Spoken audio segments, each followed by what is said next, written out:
Hello friends, welcome to grow with CV. तो आप सभी का स्वागत है आपके अपने चैनल ग्रो विद सीवी पर। देखिए, आज की क्लास में हम पढ़ेंगे, ये हमारी मैथ्स की थर्ड क्लास है। इससे पहले मैथ्स की 2 क्लासेस हो चुकी हैं। तो आज हम पढ़ेंगे भिन्न यानी कि फ्रैक्शन के बारे में। और ये जो टॉपिक है वो सीटेट का मोस्ट फेवरेट टॉपिक है, क्योंकि यहाँ से क्वेश्चन आना ही आना है। देखिए, जितने भी टॉपिक्स मैं आपको बता रही हूँ वो प्रीवियस ईयर का एनालिसिस करके ही बता रही हूँ कि किस तरीके से कहाँ से टॉपिक, कौन से टॉपिक मोस्टली पूछे जाते हैं। फ्रैक्शन से क्वेश्चन आता है। लास्ट वीडियो में मैंने आपको place value and face value बताई थी, यानी स्थानीय मान और अंकीय मान। वहाँ से क्वेश्चन जरूर पूछा जाता है। ठीक है, उससे पहले नंबर सिस्टम समझाया था, वो उसका बेस है। अगर आपने वो वीडियो नहीं देखी है तो उसको जरूर देखना। रियल वैल्यू क्या होती हैं, वास्तविक संख्याएं, काल्पनिक, भाज्य संख्या, अभाज्य संख्याएं, सम संख्याएं, सारे डाउट्स आपके वहाँ पर क्लियर हो जाएंगे। पूर्णांक क्या होते हैं। ठीक है, तो आज हम पढ़ेंगे फ्रैक्शन के बारे में, क्योंकि जैसे जैसे टॉपिक बढ़ेंगे ना वैसे वैसे उनमें प्रीवियस टॉपिक यूज़ होते हैं। अब देखिए, भिन्न क्या होती है। दो पूर्णांकों के बीच आने वाली संख्या भिन्न कहलाती है। अब आपको पता नहीं होगा कि पूर्णांक होते क्या हैं, तो आप इस चीज़ को समझ ही नहीं पाओगे। ठीक है, तो मेन चीज़ है आप प्रीवियस वीडियो को ज़रूर देखें, इसके बाद आप इन वीडियोस को फॉलो करें। थर्ड वीडियो है मैथ्स की, सीटेट के लिए। ठीक है, तो अभी इसको समझते हैं। तो पूर्णांक देखिए कहाँ से होते हैं। तो पूर्णांक संख्या जो होती हैं वो 0 से स्टार्ट होती हैं, 0, 1, 2 और इन्फिनिटी तक जाती हैं। ये होती है हमारी पूर्णांक। ठीक है, तो मान लीजिए 1 और 2 के बीच में क्या आ रहा है, 1/2 आ रहा है। ठीक है, जितनी भी संख्या 1 और 2 के बीच में आ रही हैं वो सभी क्या होंगी, भिन्न, यानी कि फ्रैक्शन का काम करेंगी, जिसमें अंश और हर दो पार्ट होते हैं। यानी कि भिन्न को हम कैसे लिखते हैं, अंश और हर के पार्ट में। जैसे 1/4 लिखा हुआ है तो 1 इसमें हो जाएगा अंश और 4 इसमें हो जाएगा हर। और क्या हो जाएगा, हर। आपको मैं एक इजी वे में अगर समझाऊं तो किसी पूर्ण वस्तु का, कोई एक फुल वस्तु है, मान लीजिए ये एक मान लीजिए ये क्या है, रोटी है। ठीक है, किसी पूर्ण वस्तु का कोई एक पार्ट, ये जो शेडेड पार्ट दिखाई दे रहा है आपको, ये वाला पार्ट क्या कहलाता है, भिन्न कहलाता है, यानी कि फ्रैक्शन कहलाता है। अब देखिए, कोई एक पर्सन है जिसको हमें एक रोटी देनी है, तो उसको तो हम सीधे सीधे एक रोटी दे देंगे। लेकिन हमने देखा कि वहाँ पर 4 लोग हैं और एक रोटी है, तो हम क्या करेंगे, उस रोटी को 4 भागों में डिवाइड करेंगे, जिससे चारों लोगों को वो रोटी मिल जाए। ठीक है, तो अब एक पर्सन को कितनी रोटी मिलेगी, तो एक पर्सन को मिलेगी 1/4। यानी कि हम जितने पार्ट करते हैं उसके वो आता है नीचे हर में, और जितना टोटल होती है वो चीज़ वो आती है ऊपर अंश में। ठीक है, तो एक पार्ट कितना, एक व्यक्ति को जो है कितना पार्ट मिलेगा रोटी का, 1/4। 1/4 किसी एक पर्सन को, 1/4 दूसरे को, 1/4 थर्ड पर्सन को, 1/4 फोर्थ पर्सन को। ठीक है, इसी प्रकार से ये समझ में आ गया आपको। अब देखिए, ये कुछ शेडेड किया गया है, यानी इसका जो शेडेड एरिया है वो कितना है, 1/4। इस तरीके से फ्रैक्शन। अब इसका नॉन शेडेड पूछ लिया जाए तो डायरेक्ट आप क्या कर सकते हो, 4 में से 1 या 3, 3/4 हो जाएगा। उसको समझेंगे कैसे, ये देखिए, ये शेडेड है, शेडेड हो गया 1/4। नॉन शेडेड पूछा है, नॉन शेडेड कितने हैं इसमें, 1, 2, 3, 3 हैं, तो ऊपर आ जाएगा 3, और टोटल कितने थे, 4, तो ये हो गया 3/4। इस तरीके से ये होती है हमारी फ्रैक्शन। आशा करती हूँ फ्रैक्शन आपके समझ में आ गई होगी। फ्रैक्शन को ऐड कैसे करते हैं तो वो आपको आता ही होगा। 3/4 + 1/4 = 1।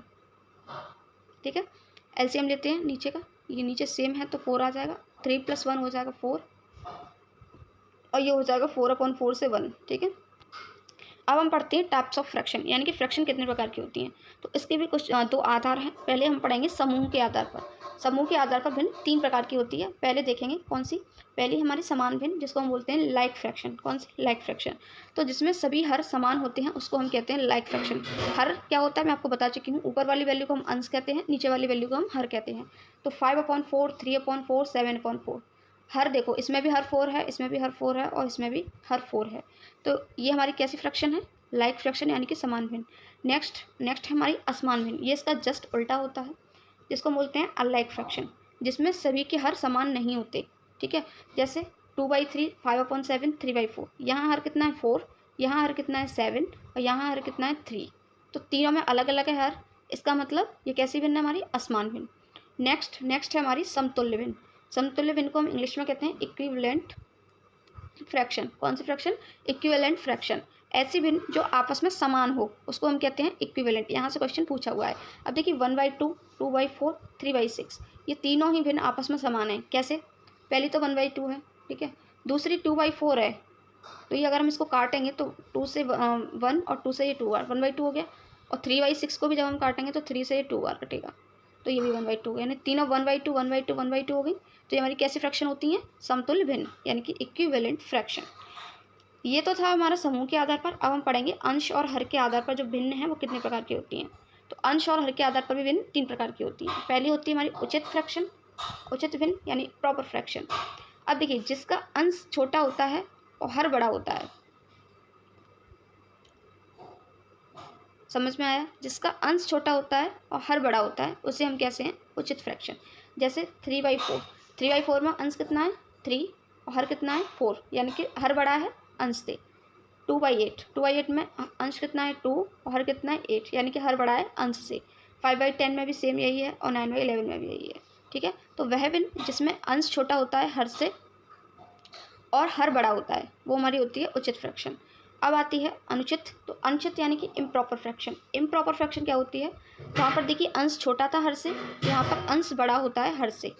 जैसे 7/3, 9/5, 11/7। ये सही हमारी कैसी भिन्न है? इम्प्रॉपर फ्रैक्शन यानी कि अनुचित भिन्न। ठीक है, अब नेक्स्ट मिश्रित भिन्न। अब मिश्रित भिन्न कौन सी होती है? तो होल नंबर के साथ प्रॉपर फ्रैक्शन अटैच हो उसको हम कहते हैं मिश्रित भिन्न। होल नंबर यानी कि पूर्ण संख्या क्या होती है वो मैं आपको बता चुकी हूँ। एक होल नंबर आ गया, उसके साथ कौन सी संख्या अटैच हो? उचित भिन्न। तो ये होगी हमारी उचित भिन्न 1/3। तो 2 सही 1/3, ये हमारी हो गई मिश्रित भिन्न। ऐसे ही हम नेक्स्ट एग्जाम्पल देख लेते हैं।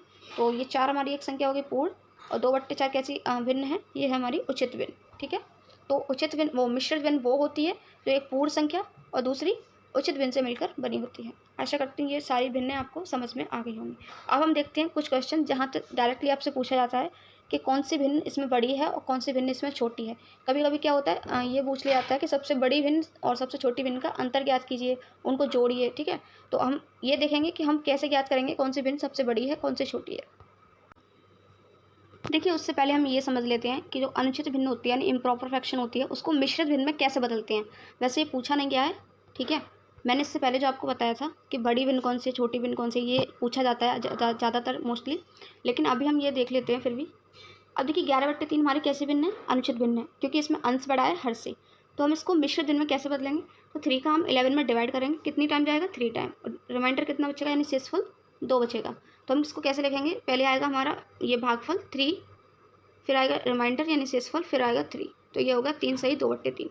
ठीक है, अब ऐसे 27/4 है तो इसको कैसे बदलेंगे? 4 का 27 में डिवाइड करेंगे, 6 बार जाएगा और यहाँ जाएगा 3 हमारा शेषफल। तो ये हो जाएगा पहले 6 लिखेंगे, फिर 3 लिखेंगे, फिर 4 लिखेंगे, यानी कि 6 सही 3/4 इसका राइट आंसर। ये हमारी हो गई मिश्रित भिन्न। ठीक है, अब मिश्रित से आपको उचित या अनुचित में बदलना हो तो कैसे बदलोगे? तो देखो इसका मल्टीप्लाई करना होता है। ये लिखा हुआ है, क्या करते हैं? पहले इसमें मल्टीप्लाई करते हैं, 7 या 21, और फिर इसमें जो 2 जोड़ते हैं, 21 और 2 कितना होता है? 23, 23/3। ऐसे इसको देखो 8 से 1/5, 8 पंच 40, 40 और 1 41, 41/5। आशा करती हूँ आपके समझ में आ गया होगा। अब जो हमारा मेन टॉपिक है उसको देख लेते हैं कि दो भिन्नों के बीच तुलना कैसे करनी है, कौन सा बड़ा है कौन सा छोटा है। अब देखिए यहाँ पर सिर्फ 2 भिन्न है, अभी 2 फ्रैक्शन है, एक 2/3 और एक 5/3। इसमें पूछ रहा है कि बड़ी कौन सी भिन्न है। तो देखिए यहाँ पर सिर्फ 2 हैं, अभी हम 2 का देखते हैं, फिर हम बड़ी का देखेंगे। अगर 3 से 4 भिन्न आपको दे दी जाए, 4 से 5 दे दी जाए, फिर आप कैसे पता करेंगे? ठीक है, तो 2 भिन्न का देखते हैं। तो जब आपका क्या हो? हर समान हो। 2/3 में यहाँ पर भी 3 है, 5/3 में भी हर में 3 है। तो जब हर समान हो तो जिसका अंश बड़ा होता है वही बड़ी होती है।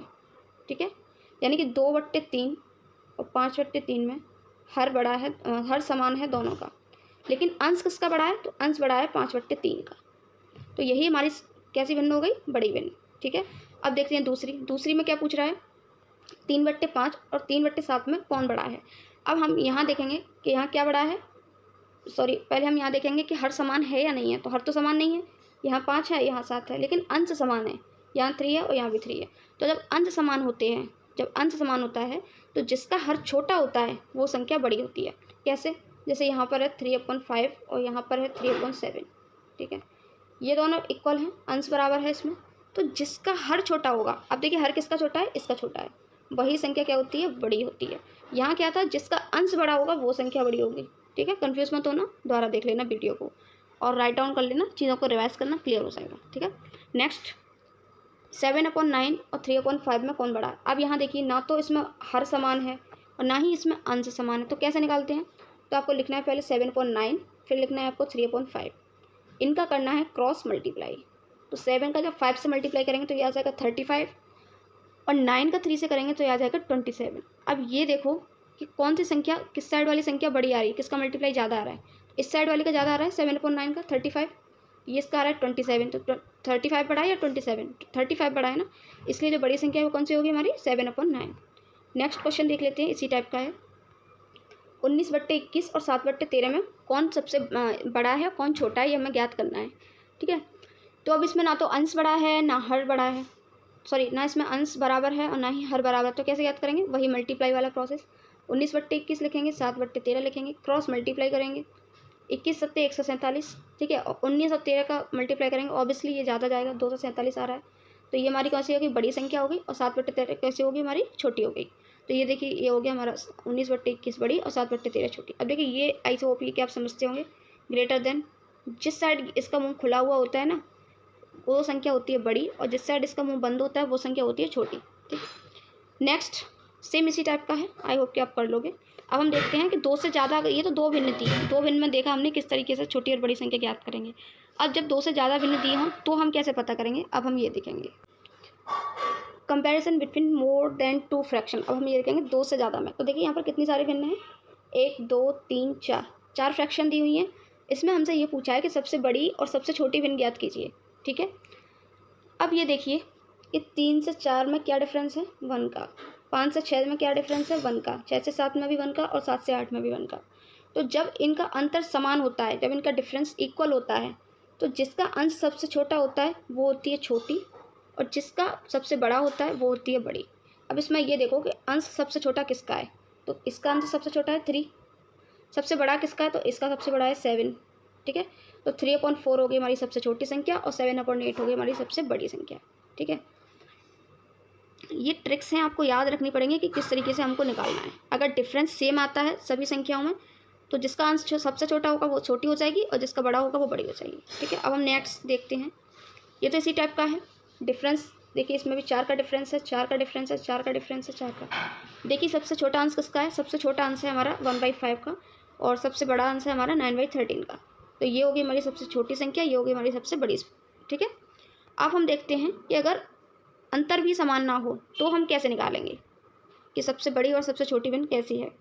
ठीक है, अब जैसे कि ये वाली दी हुई है 6/7, 5/6, 7/8, 4/5। अब देखिए इसमें भी डिफरेंस सेम है, तो ये तो आप कर ही लोगे। नेक्स्ट देखते हैं 5/8, 9/13, और नेक्स्ट है हमारा 11/7। 5 से 8 में 3 का डिफरेंस है, 9 से 13 में 5 का है, 4 का है, और 11 से 17 में 6 का है। तो इसमें तो डिफरेंस सेम नहीं है, और ना ही इसका हर समान है। ठीक है, तो अब हम ऐसी फ्रैक्शन को कैसे सॉल्व करते हैं वो देखेंगे। तो सबसे पहले हम क्या करते हैं, इसका डिफरेंस देख लेते हैं कि कितना आ रहा है। तो इसमें आ रहा है 3 का, इसमें आ रहा है 4 का, और इसमें आ रहा है 6 का। तो हम क्या करेंगे, 3, 4 और 6 का एलसीएम लेंगे। अब एलसीएम कैसे लिखते हैं, 3, 4 और 6 लिख लेंगे। सबसे मिनिमम वैल्यू देखेंगे पहले 2 से, तो 2 से 3 तो कटेगा नहीं, तो 3 को ऐसा कैसे लिख देंगे, 4 कट जाएगा 2 टाइम, और 6 कट जाएगा 3 टाइम। ठीक है, अब फिर जाएगा 2 से, 3 तो कटेगा नहीं, तो 3 ऐसा का ऐसा ही आ जाएगा, और 2 कटेगा 1 टाइम, और ये 3 भी नहीं कटेगा। फिर नेक्स्ट अब किससे जाएगा, अब जाएगा 3 से, तो 3 से ये 1 टाइम, और ये 1 टाइम, और ये 1 टाइम, पूरा सॉल्व हो गया। अब इसका जो एलसीएम है वो कितना रहा, तो 3 × 2 × 2 यानी 3 दूनी 6, 6 दूनी 12, इसका एलसीएम आ गया 12। ठीक है, अब हम क्या करना है, एलसीएम आ गया जब इसका 12, तो हम क्या करेंगे, इस संख्या को हमें 12 बनाना है। यहाँ पर 3 लिखा हुआ है, तो हम कितने से मल्टीप्लाई करें कि ये संख्या 12 हो जाए, तो इसको मल्टीप्लाई करना होगा हमें 4 से, इसको 12 बनाने के लिए मल्टीप्लाई करना होगा हमें 3 से, और इसको 12 बनाने के लिए हमको मल्टीप्लाई करना होगा 2 से। यहाँ तक कोई डाउट, नो। अब देखिए आगे, अब हमें क्या करना होता है, ये वाली संख्या हमें भूल जानी है, और जिस संख्या से हमने मल्टीप्लाई किया है उसको हम करेंगे अंश से मल्टीप्लाई। 4 से मल्टीप्लाई किया था हमने, तो ये हो जाएगा हमारे 4 × 20, और जिस संख्या से हमने मल्टीप्लाई किया था ना उसी से हमें डिवाइड भी करना है। ठीक है, नीचे हो जाएगा 8 × 32। यहाँ हमने किससे मल्टीप्लाई किया था, यहाँ हमने किया था 3 से, तो 3 का करेंगे अंश में, तो ये हो जाएगा 9 × 27, और 3 का यहाँ भी करेंगे तो 13 × 39। ठीक, इसी तरीके से यहाँ हमने किसका यूज़ किया था, 2 का, तो 2 का मल्टीप्लाई करेंगे, 2 का ही डिवाइड करेंगे। तो 2 का 11 से करेंगे अंश से, तो ये 22, और 2 का जब 17 से करेंगे तो ये हो जाएगा 34। अब ये देखिए कि इन सभी का जो डिफरेंस है वो हमने कैसा कर लिया, इक्वल। जब 20 में से आप 32 घटाओगे तो 12 आएगा, 27 में से 39 घटाओगे तो भी 12 आएगा, और 22 में से 34 घटाओगे तो भी 12 आएगा। अब मैंने क्या बताया था, जब डिफरेंस सेम होता है तो जिसका अंश सबसे छोटा होता है वो छोटी संख्या होती है, और जिसका अंश सबसे बड़ा होता है वो बड़ी संख्या होती है। तो सबसे पहले कौन सी आएगी, 20/32, उसके बाद 22/34, और सबसे बड़ी संख्या हो जाएगी हमारी 27/39, 27/39। ठीक है, इस तरीके से इन नंबर्स को हम क्या करते हैं, सॉल्व करते हैं। ये अब मैंने हर टाइप की जो फ्रैक्शन है वो आपको सॉल्व करके दिखा दी है। आपको हर टाइप का जो ट्रिक्स है आप किस तरीके से सॉल्व कर सकते हो वो भी बता दी है। अगर 2 फ्रैक्शन है तो कैसे सॉल्व करना है, 2 से ज़्यादा हैं तो कैसे सॉल्व करना है। ठीक है, इसकी आपको प्रैक्टिस करनी है, कुछ फ्रैक्शंस को लगा कर देखना है, रिवाइज़ करना है ट्रिक्स को, क्योंकि एक बार से आप देखने से आपको समझ में नहीं आएगा, चीज़ों को बार बार देखना भी पड़ेगा, रिवाइज़ भी करना पड़ेगा, तभी समझ में आएगा। ठीक है, अगर सीटेट में फ्रैक्शन से क्वेश्चन आता है तो यहाँ से बाहर नहीं जाएगा, क्योंकि यही पूछा जाता है सबसे छोटी भिन्न कौन सी है, बड़ी भिन्न कौन सी है। ठीक है, उनका अंतर क्या होगा, तो माइनस तो आप कर ही लेते हो, मल्टीप्लाई पूछ सकता है क्या होगा। ठीक है, तो आई होप कि आपको वीडियो अच्छी लगी होगी, जो भी बताया है मैंने आपको फ्रैक्शन के बारे में वो समझ में आया होगा। वीडियो अच्छी लगी हो तो लाइक ज़रूर कर देना, और मिलते हैं नेक्स्ट वीडियो में एक नए टॉपिक के साथ। अभी हम मैथ्स को ही कंटिन्यू कर रहे हैं, तो मैथ्स की क्लासेस प्रॉपर चलेंगी। ठीक है, और अगर आप न्यू हो इस वीडियो में तो आप जो है स्टार्टिंग से इस सीरीज़ को फॉलो कीजिए, तो आपका मैथ्स जो है मैथ्स में जो आप सीटेट में अच्छा स्कोर करेंगे। Thank you so much for watching this video. Till then have a good day.